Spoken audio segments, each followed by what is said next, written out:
Il governo nazionale ha dimenticato di inserire i lavori di ammodernamento della statale Agrigento, Lercare, Bolognetta, Palermo nel DEF, il documento di programmazione economica e finanziaria.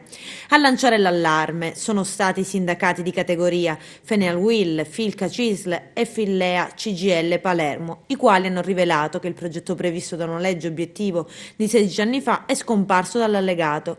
Connettere l'Italia, fabbisogni e progetti di infrastrutture, che individua 119 opere strategiche per il Paese, tra i quali ovviamente non c'è più la 189. Una mancanza gravissima che mette concretamente a rischio dei lavori lungamente attesi e che oggi completati solo per un terzo lungo la tratta Bolognetta-Lercara.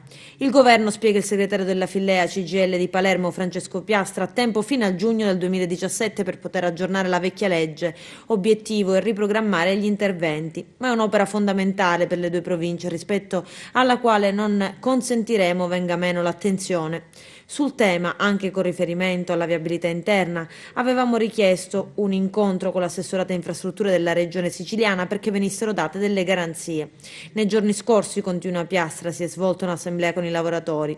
Pensiamo che se non ci saranno delle risposte a breve termine dovremmo passare a iniziative di mobilitazione che coinvolgano sia coloro che lavorano nei cantieri che i sindaci del territorio che sarebbero privati di un'opera essenziale.